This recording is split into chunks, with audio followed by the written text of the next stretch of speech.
అసలు ఎంత సిగ్గుచేటంటే మున్సిపాలిటీల్లో రోడ్ల మీదకి వచ్చేస్తుంటే వాటిని ఎవరు కొట్టరు.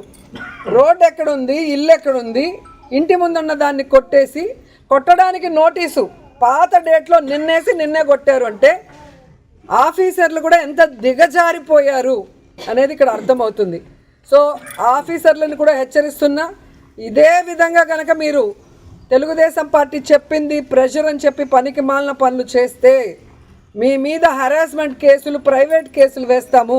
ప్రతి ఒక్కటి మా దగ్గర మాట్లాడింది, మీరు ఇక్కడికి వచ్చి మీరు బిహేవ్ చేసింది, మీరు ఆ నోటీస్ అతికిచ్చిన డేటు టైము అన్నీ కూడా మా దగ్గర ఉన్నాయి. సో ఈ ఊర్లో ఎవరికి ఏం ఇబ్బంది లేకుండా ఒక్క లీలారాం గణపతి శెట్టి ఇంటినే ఎందుకు కొట్టారో కోర్టులో మీరు చెప్పాల్సిన బాధ్యత ఉంది.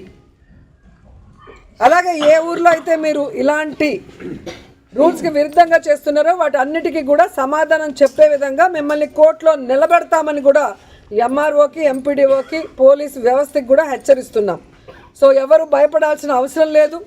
వైఎస్ఆర్ కాంగ్రెస్ పార్టీ లీడర్స్కి, కార్యకర్తలకి జగనన్న, మన జిల్లా అధ్యక్షుడు కరుణాకర్ రెడ్డి గారు, నియోజకవర్గం నుంచి నేను ఎప్పుడూ అందుబాటులో ఉంటాం. మీకోసం ఫైట్ చేయడానికి, ఎవరితో అయినా ఫైట్ చేయడానికి, ఎంత దూరం ఫైట్ చేయడానికన్నా కూడా మేము రెడీగా ఉన్నాం. మిమ్మల్ని కాపాడుకోవడానికి మేము ఎప్పుడు మీ వెన్నంటి ఉంటామని కూడా తెలియజేసుకుంటున్నాం.